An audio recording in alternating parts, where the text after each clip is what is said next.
The Industrial Revolution, smoke, belching furnaces, dark satanic mills, sweated labour. Yet all this began not in the dirty, overcrowded cities of the north, but in peaceful green valleys like this. For it was water, not steam, which triggered off the era of mass industrial production. Earlier still, the daily bread of most Englishmen depended on water. Water which was used to drive the mills which ground the corn to make flour. In 1086, when William the Conqueror surveyed his new kingdom, Domesday Book recorded some 5,624 mills, and the great majority of them must have been water mills, situated in positions like this one at Priston, near Bath.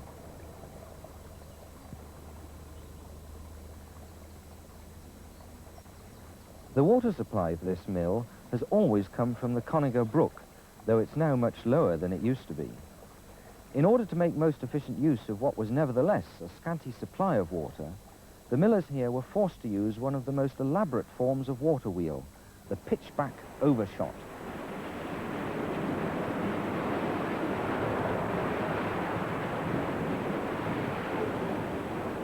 When the sluice gates are open, the water is forced onto the wheel under pressure.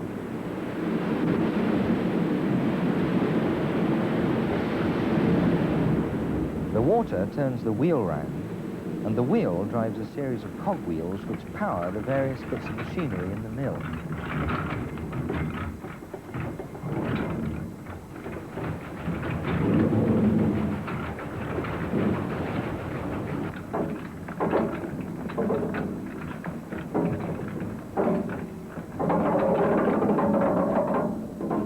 When the thrashed corn is brought to the mill, water power is also used to lift the sacks up to the garner. That's a lovely word.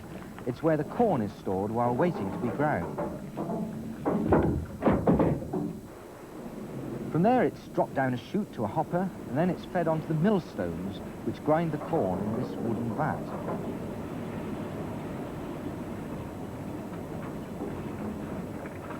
Superseded by modern machines, this old mill could easily have died.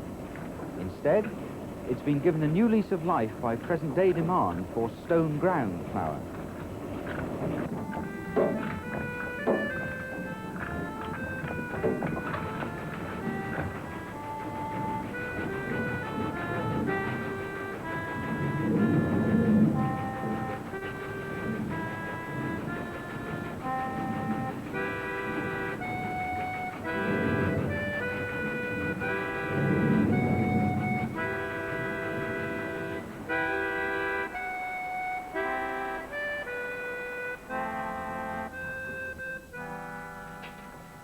The early industrialists weren't slow to exploit this cheap and readily available source of power. Soon, water mills were grinding gunpowder and flint, driving fulling stocks, and even the trip hammers of the early iron industry. Mendip's fast-flowing streams were ideal. A new water-powered industry, stimulated by the development of printing, was paper making. By the 18th century, at least a dozen small paper mills had established themselves on the southern flanks of the Mendip Hills.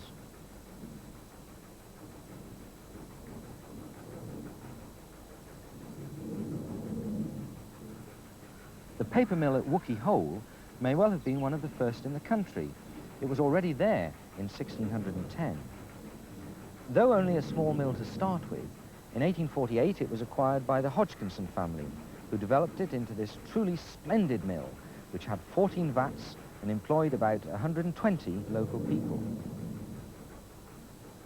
What's particularly interesting about the Wookey Hole site is that the River Axe, which comes out of the great cave here, has been used with increasing efficiency as the source of power to drive the various paper mills here over the last 300 years.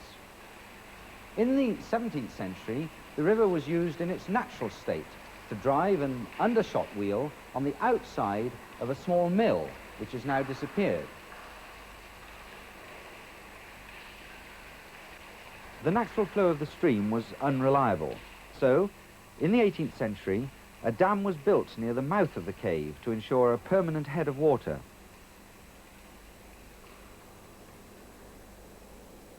100 years later, on the other side of the cave mouth, Hodgkinson constructed a brand new leat, or mill pond, to provide yet more power for machinery in the mill.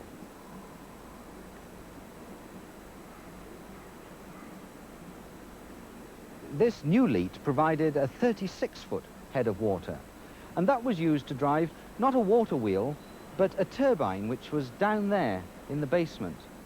And that was a really advanced form of machinery when it was first installed. Incidentally, don't always believe what you can read. W.S. Hodgkinson and Company paper mills, established AD 1716. Well, the Hodgkinsons didn't take over these mills in AD 1716. That was when the family firm of stationers was established. So by doing that, and he didn't miss a trick, he was able to add nearly 130 years to his proprietorship as a paper miller.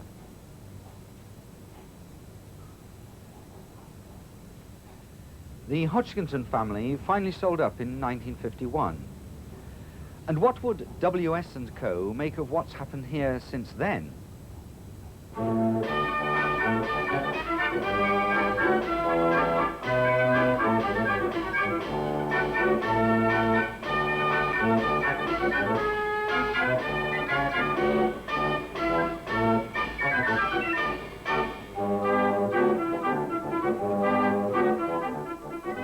Today, the mill has been put into order to house an extraordinary collection of fairground relics.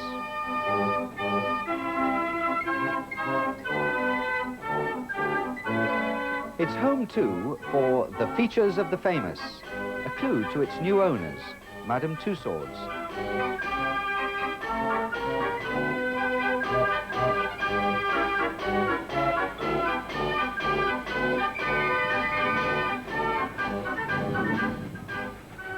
And to provide the link with the past, there's been a revival of paper making by hand.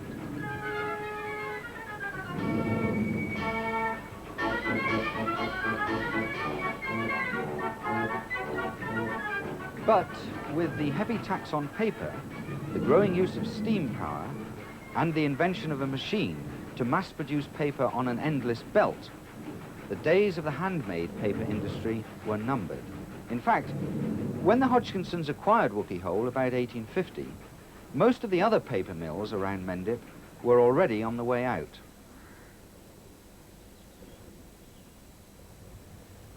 These ruins at Stoke Bottom, for example, are all that remain of one of them.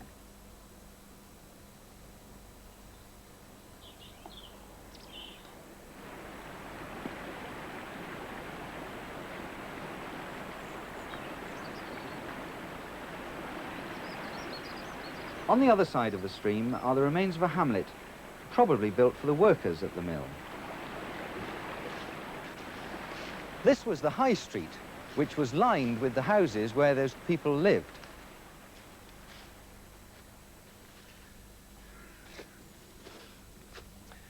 Well, this is the best preserved of the cottages in this village now. I wonder who lived here. Now, we can ask that question because in 1841, when the census was taken, a list of people was made who lived here. There were 53 of them altogether. Mark and Susanna Bryant. Mark was a coal miner. Sarah and Judy Carter, who were shopkeepers. And George James, who was a tailor. There was also a publican, Joseph Dunn, and various other people. Now, the point about all their occupations is that not one of them was working in the paper mill, which had closed by this time. So this had become, well, just an ordinary village. Now, of course, there's an archaeology of this, although it's only 100 years old, just as if it was 5,000 years old. And it's easy to see it. Obviously, the building had a roof on. The roof has collapsed and been largely buried by the walls, which have then fallen in. But here are a few of the tiles. They're all cracked, of course. That's a very typical local one. It could have been made just down the road at Midsummer Norton. And then there are bits of ironwork. That's not an axe. It's part of an iron spade. That goes on to the wooden handle, and there's the blade. And that could have been made just down the river at the Fussell's Ironworks. Well, those 53 people have gone now. And their village has come to this in just less than a century, lost in the undergrowth and forgotten by a world which no longer has much use for water power. That stream down there was both their view and their livelihood, but their total dependence on it eventually caused their village to die.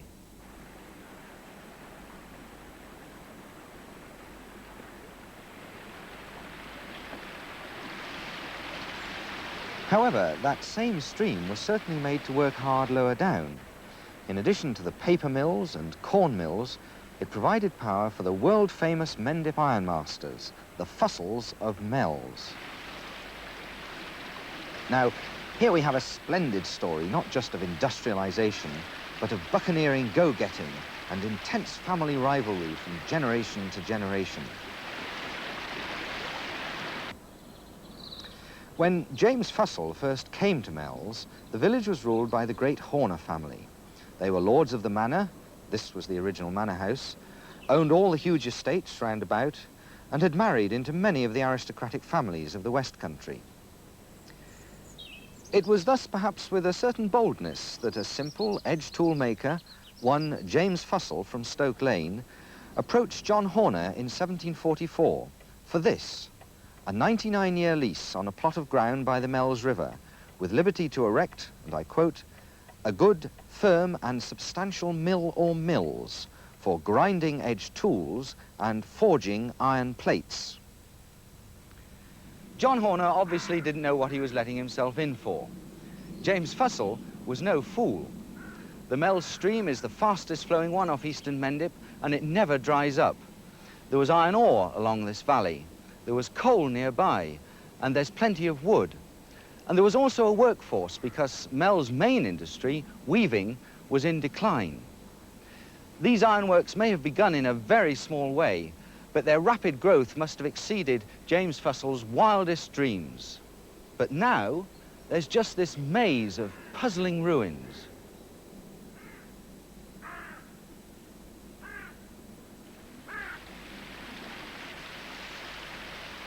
Here they dammed up that fast-flowing stream. This provided a constant head of water.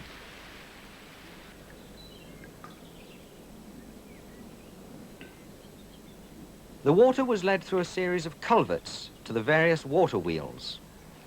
Underneath each of these arches, there was a water wheel, 16 feet in diameter.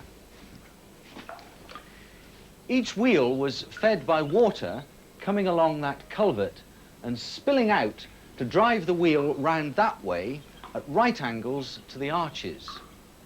Now, each of the wheels was driving a hammer. The hammer was fixed into the ground with these bolts, which you can see here. And this was a trip hammer, which was being used to work up the wrought iron, which was coming from the furnaces immediately outside there. The end product was a simple-looking tool like this. And this one was actually made here. You can see the stamp, Fussell, Mells, and there's the mark of the actual person who made it. But the production of a simple-looking edge tool like this is actually a very complicated process.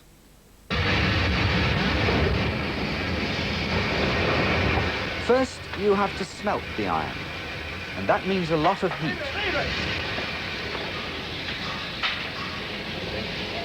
That reduces the iron ore to a spongy mass called a bloom.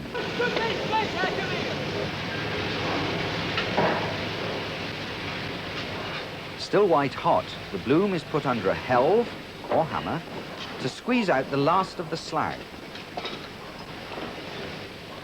The more you hammer it, the harder it becomes, until it's what's known as wrought iron. You can see the part Waterpower played in this process in the Working Edge Tool Museum at Sticklepath in Devon.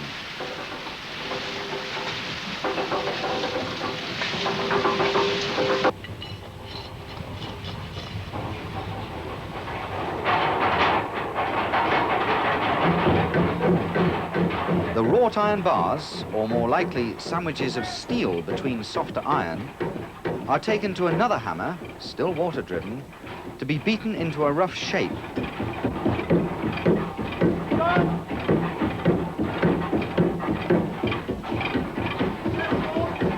The embryo tools are then finished in the hand forges, where water power is used again.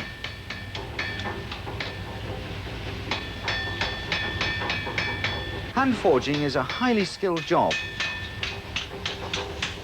Within 50 years, this skill had made Fussell's edge tools a household name. By 1803, the Fussells were ready for the expected Napoleonic invasion, according to the Bristol Journal.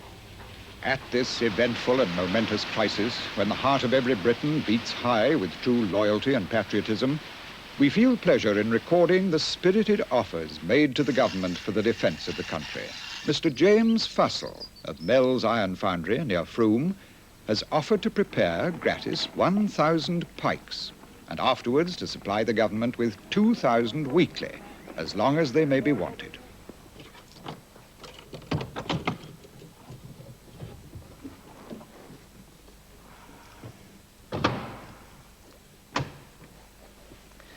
The Fussells were going up in the world fast.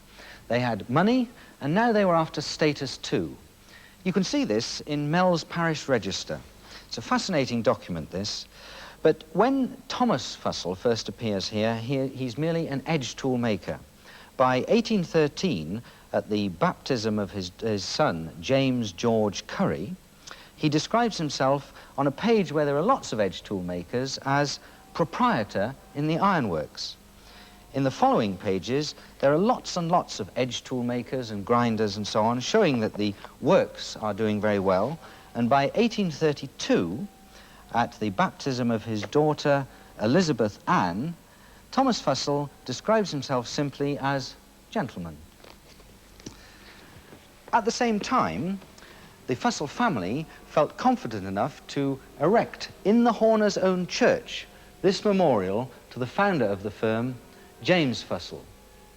Now, admittedly, that's not as grand as the Horner memorials, but it looks very much as if the Fussells were in a position to challenge the Horners in their own parish, and challenge them they certainly did.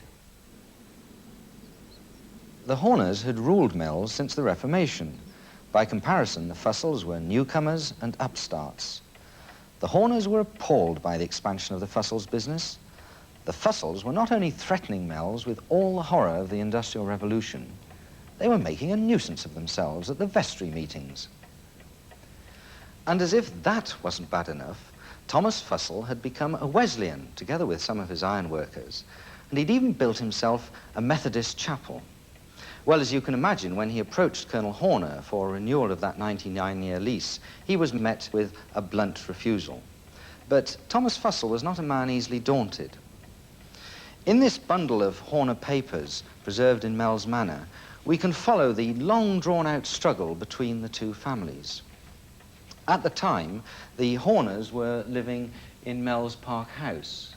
That's been rebuilt now, but the grounds are probably still very similar to what they were in those days. Sometime in the 1830s, Colonel Horner wrote this memorandum. The Fussells have been for many years endeavouring to persuade me to let them have the mills, but I always refused and said I would never part with them. At last, they endeavoured to frighten me into letting them have them by beginning works in a field called Huntley's, adjoining my park. These works were for a mansion house for Mr. T. Fussell, and a forge, steam engine, shops, etc., etc. Still, I refused parting with the mills, though an old copper was taken up there and hammered upon. The noise proved intolerable, and agreement was reached in 1841. The steam hammer on Huntley's was stopped, and the Fussells were given 3 months to remove the buildings. But they got the mills, and on some land at Wadbury, Thomas Fussell built himself this grand mansion. The Fussells were now doing very nicely, thank you, out of the mills. James Fussell V, for instance, built himself this splendid classical house a mile from his ironworks at Little Elm. At Chantry, the family had built their own church.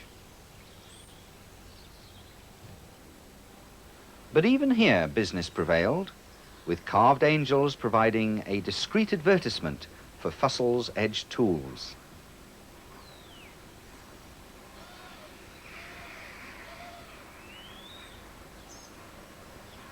Monuments to the family are legion, yet remains of their 6 great ironworks have all but disappeared.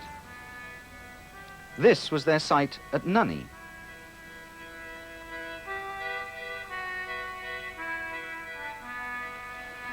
It's hard to visualize that once this was the scene of belching furnaces and sweated labor.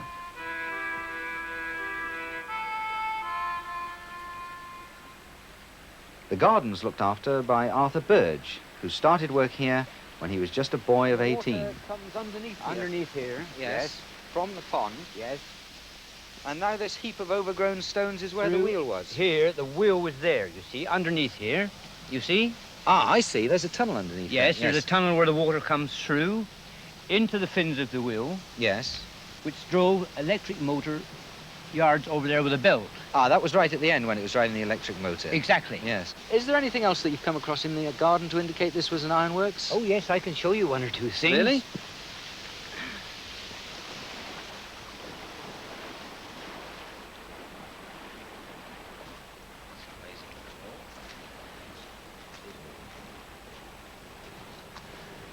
Now, have you ever seen a wall like this?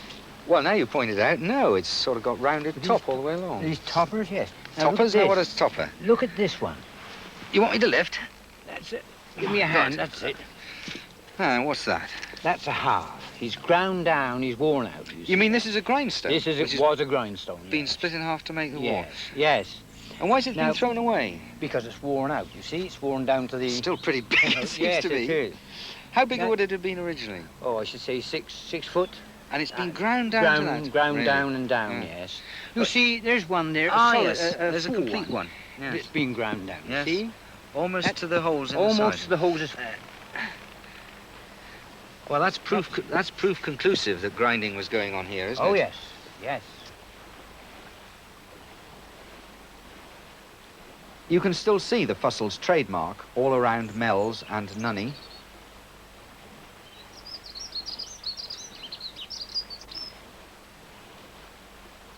The quality of the Fussell products is not in doubt, but the quality of the Fussells as employers is perhaps rather questionable. A visit in 1828 to the Nunney Ironworks provoked this outburst in the diary of the rector of Camerton, the Reverend John Skinner. I rose before 7 and walked with Richard Hoare to the ironworks at Nunney to purchase a scythe for mowing the garden, as the best in the county, perhaps in the kingdom, are made by the Fussells, who have mills at Mells, Nunney and Little Elm, and have realized an immense property among the fraternity by their superior skill in hardening edge tools. We saw 2 men grinding scythes with their noses literally at the grindstone. If any of our West Indian slaves had been seen by any of our modern philanthropists in such a situation, the tocsin of anti-servile malediction would have resounded from John of Groat's house to Land's End. Oh, ye liberals and ye soi-disant philanthropists, ye strain at a gnat and swallow a camel. Ye confine the people in bonds more heavy to be borne than any, the most cruel of Indian planters ever imposed on their property. Well, perhaps Skinner was exaggerating. Nevertheless, by the middle of the 19th century, the Fussells Ironworks was one of the biggest and best in the whole country.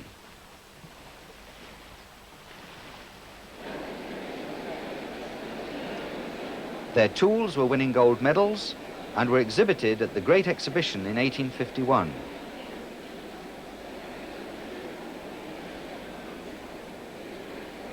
But competition from the Midlands and the North had long been worrying John Fussell.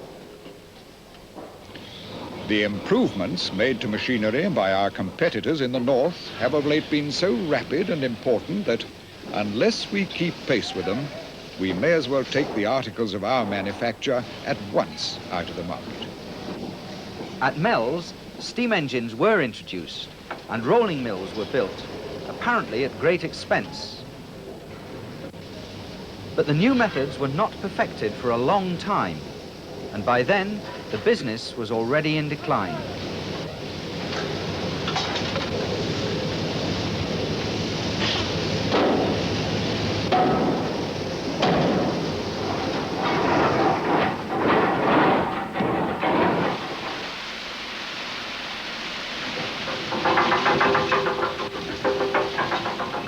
Finally, the coming of steam power favoured ironworks built near good roads, not beside remote hillside streams. In a word, Fussell's was becoming dangerously isolated.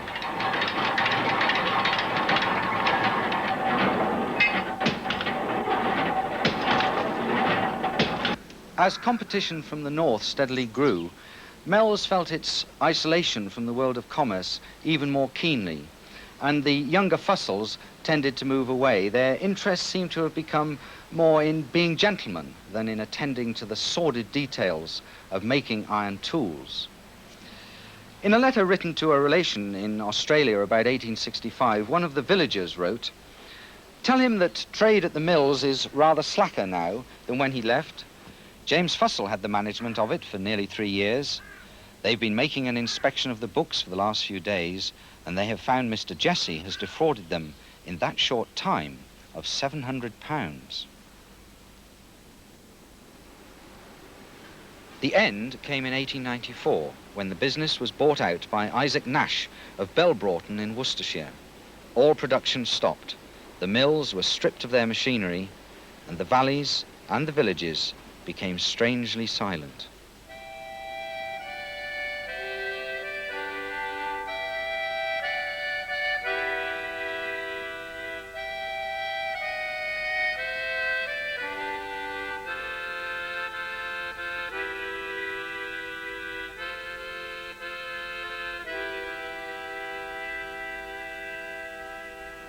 But it wasn't quite the end.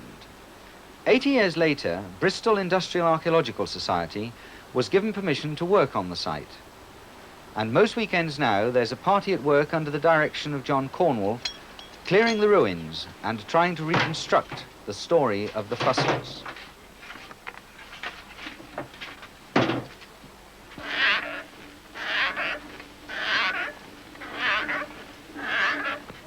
Beneath all the rubble lie the scanty reminders of an industry which flourished and fed a family of ironmasters and their workers for almost 250 years. How rapidly things change. Small beginnings, booming industry, decline, decay. And then, in some cases, as at Preston Mill and Wookey Hole and Mells, a revival of sorts to meet quite different needs in our own society. Today, we tend increasingly to divide town and country, both in our thoughts and in our uses. But perhaps we shouldn't altogether forget that not so long ago, when water, not coal, was king, places like this, deep in the heart of the countryside, were also the heart of industrial England.